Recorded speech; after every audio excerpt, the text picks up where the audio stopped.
이 새벽 우리에게 주신 하나님 말씀은 여호수아 15장 20절에서 63절까지의 말씀입니다.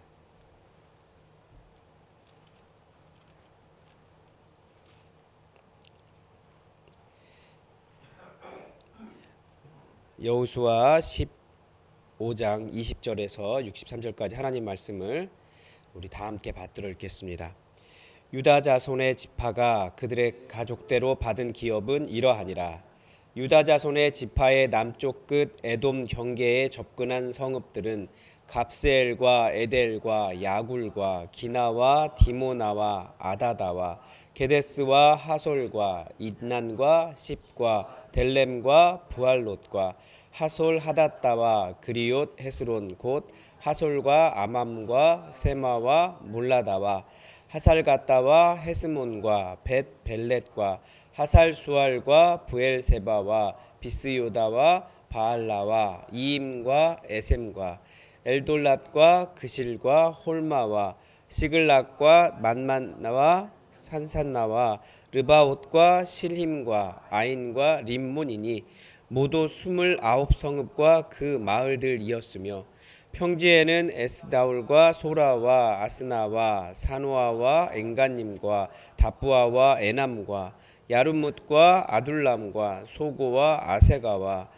사다라임과 아디다임과 그데라와 그데로다임이니 14성읍과 그 마을들이었으며 스난과 하다사와 믹달갓과 딜르안과 미스베와 욕드엘과 라기스와 보스갓과 에글론과 갑본과 라맘과 기들리스와 그데롯과 벳다곤과 나아마와 막게다이니 16성읍과 그 마을들이었으며 림나와 에델과 아산과 입다와 아스나와 느십과 그일라와 악십과 마레산이 9성읍과 그 마을들이었으며 에그론과 그 촌락들과 그 마을들과 에그론에서부터 바다까지 아스돗 곁에 있는 모든 성읍과 그 마을들이었으며 아스돗과 그 촌락과 그 마을들과 가사와 그 촌락들과 그 마을들이니 애굽 시내와 대해의 경계까지 이르렀으며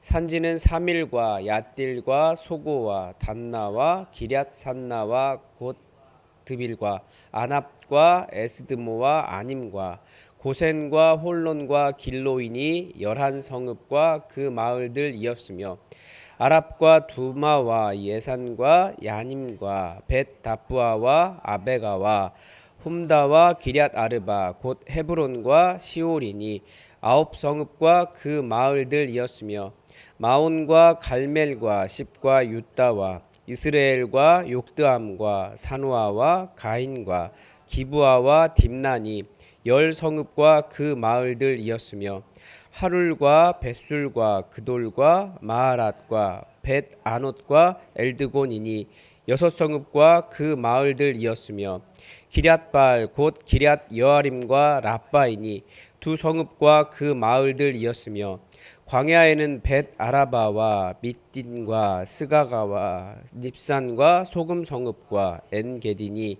6성읍과 그 마을들이었더라.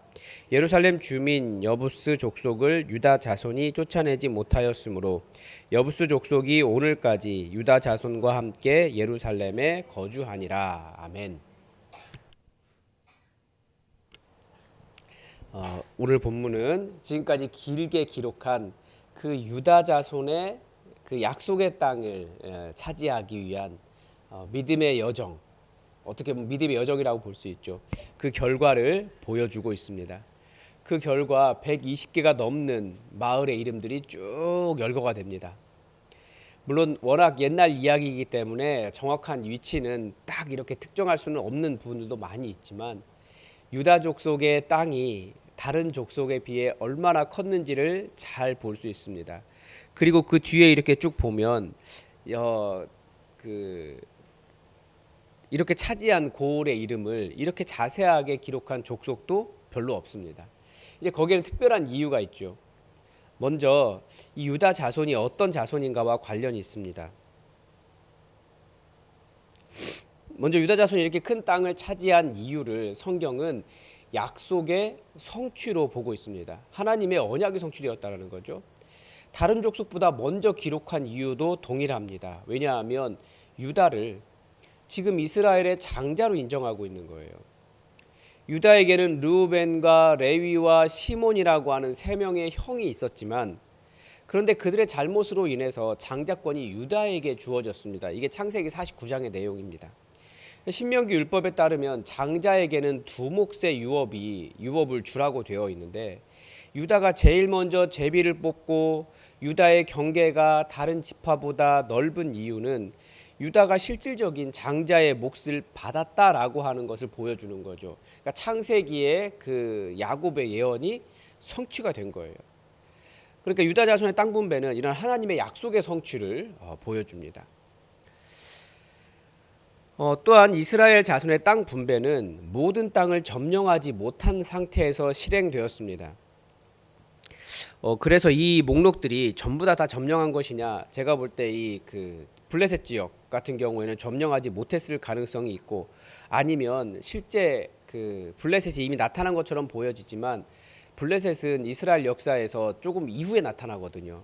그러니까 이 마을 목록은 이스라엘이 점령한 아주 옛날, 블레셋이 아직 정착하기 전 목록일 수도 있습니다. 이 목록을 따르면 제가 보기에는 아마 실제로 유다가 점령한 그 마을의 목록이었을 가능성이 있는 것 같습니다.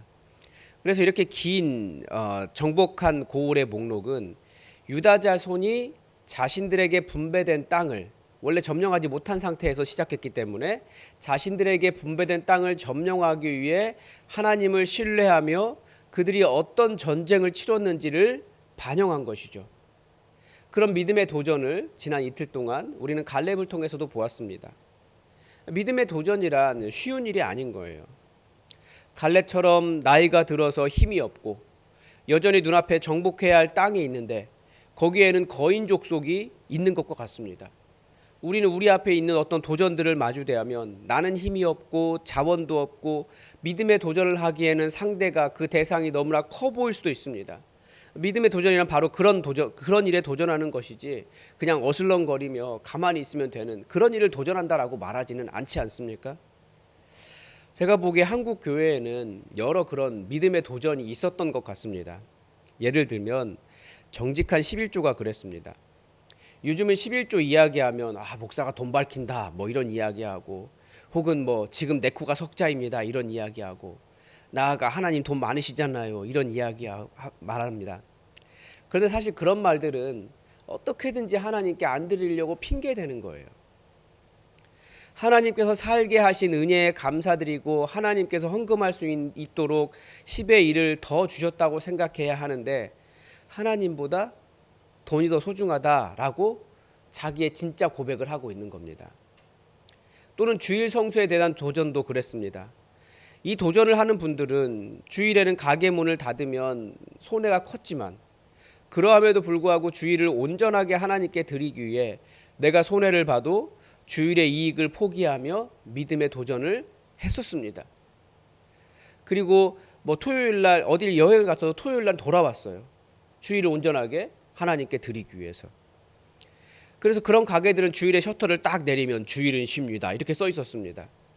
그런데 신비하게도 그런 주일을 쉽니다 가게들이, 기업들이 잘 되었습니다. 그때는 손해 볼 줄 알았는데 오히려 잘 되었어요. 그런데 어느 순간부터 그런 주일은 쉽니다 기업들이나 주일은 쉽니다라고 하는 사람들이 사라지기 시작했습니다. 이제는 주일을 성수해야겠다는 생각을 하지 않는 거예요. 내가 이렇게 돈을 잘 벌고 있는데 그게 하나님께서 주신 복이었음에도 불구하고 그 하나님께서 주셨다는 생각보다 주일까지 열면 더 잘 되겠네? 믿음의 도전이 사라진 거예요. 어려울 때는 그런 믿음의 도전을 하며 하나님께서 주실 은혜를 의지하며 살았는데 나중에 기업이 성장하고 나니 하나님께서 기업을 성장시켜 주셨다는 생각은 온데간데 없어져서 이제는 주일은 쉽니다도 사라지고, 지금 그런 기업들 사장님들 다 어디 가 계십니까? 많은 분들이 감옥 가 계세요. 아버지와 아들이 감옥 간 경우도 있더라고요. 우리 시대는 너무나 믿음의 도전이 없습니다. 청소년들을 봐도 은혜 받고 예수님 만나는 일보다 학원 가는 일이 더 우선합니다. 교회 안에서도 겸손하게 하나님과 동행하는 예배자가 되려고 하기보다 일이 우선할 때가 많이 있습니다. 다 믿음으로 하나님께서 이루시고 하나님께서 이기게 하시고 결국 우리의 전쟁이 하나님과의 관계에 얼마나 충실한가에 달려 있다고 하는 믿음의 원리를 따르려고 하지 않는다라는 것을 보여줄 뿐입니다. 믿음의 전쟁은, 도전은 이 유다 자손의 전쟁처럼 치열하고 때로는 무섭고 내 앞에 적이 거대하고 힘들 수 있지만 결국 하나님의 성취를 경험하는 유일한 방법이라는 것을 이 유다 자손의 이 많은 다른 족속과는 비교할 수 없는 많은 점령한 고을 리스트가 보여준다라는 거죠. 물론 오늘 본문은 유다의 승리만을 기록하고 있지 않습니다. 마지막에 보면 유다 자손이 여부수 족속은 점령하지 못했다라고 하는 것도 기록해 놓았습니다. 여부수 족속의 그 예루살렘은 최소한 이 본문이 기록될 때까지만 해도 점령하지 못한 채로 남겨져 있었던 것 같습니다. 물론 처음 이 서편 전쟁 시작할 때 예루살렘 왕 아도니 세덱을 거의 초기에 죽였지만 예루살렘 성이 천혜의 요새라고 합니다. 뒤에는 산이 있고 그 뒤로 넘어갈 수가 없어요. 앞으로 올라가는 길은 외길이에요. 그래서 성전에 올라가는 노래 있잖아요. 이렇게 쳐다보면서 이렇게 올라가는 거예요. 천혜의 요새였기 때문에 쉽게 정복되지 않았고 나중에 다윗이 점령해서 예루살렘을 시온성이라고 불렀습니다. 본문이 왜 유다가 실패했는지를 기록해 두어 정확하게 그것은 기록해 두거나 어떤 설명을 하거나 하진 않습니다. 아마 그 이유는 추측의 영역인 것 같습니다. 그런데 저는 이것조차도 하나님의 섭리였다라는 생각이 듭니다. 왜냐하면 이 가나안 땅에 정착한 이스라엘은 불과 한 세대가 지나가자 빠르게 하나님을 떠나갔습니다. 그 땅에 잘 적응해서 농경의 신인 바알을 섬기고 아세라를 섬기고 원래 그 땅의 가나안 신들을 따랐습니다. 어떤 사람들은 자기들을 해롭게 하는, 자기들을 힘들게 했던 그런 나라의 종교도 따랐습니다. 그러나 순수한 여호와 신앙이 다윗을 통해서 이어졌고 나아가 이 예루살렘을 점령한 이후에 전 국가적인 신앙으로 여호와 신앙이 발전하게 됐다 해도 과언이 아닙니다. 거기에는 그 여부수 땅에는 무언가가 있었다라는 거죠. 안 되는 일에도 하나님의 은혜가 숨어 있다는 것을 알 수 있습니다. 우리는 안 되면 들레고 힘들어하고 그렇게 되지만 우리의 유한한 생각으로 하나님의 무한하심을 판단할 수가 없습니다. 우리는 잘 되었다고 해도 교만하지 않고 안 되었다고 해서 주눅들 필요도 없고 힘들다고 승질낼 필요도 없고 어렵다고 두려워 피할 이유도 없습니다. 겸손히 하나님께 눈 맞추고 하나님의 음성에 귀 기울이고 기도하며 묵묵히 겸손하게 하나님과 동행하는 법을 배워가야 한다는 거죠. 우리가 유다의 성취와 믿음의 도전과 그 실패까지 다 보았습니다. 그 안에는 오직 하나님의 섭리와 은혜가 가득하다는 것을 볼 수 있습니다. 우리가 그렇게 세상적인 승리가 아니라 믿음의 승리를 향해 오늘도 믿음의 도전을 하고 하나님께 기도하며 하나님과 동행하는 그런 하루 되시기 바랍니다. 오늘 하나님의 뜻이 우리에게 이루어지기를 주기도문으로 기도하겠습니다. 하늘에 계신 우리 아버지, 아버지의 이름을 거룩하게 하시며 아버지의 나라가 오게 하시며 아버지의 뜻이 하늘에서와 같이 땅에서도 이루어지게 하소서. 오늘 우리에게 일용할 양식을 주시고 우리가 우리에게 잘못한 사람을 용서하여 준 것 같이 우리 죄를 용서하여 주시고 우리를 시험에 빠지지 않게 하시고 악에서 구하소서. 나라와 권능과 영광이 영원히 아버지의 것입니다. 여러분 계속해서 나라를 위해서 기도해 주십시오. 그리고 수련회 중인 우리 청소년부 아이들을 위해서 기도해 주십시오. 그리고 청년부 수련회가 또 예비되어 있는데 청년부 수련회를 위해서도 기도해 주십시오.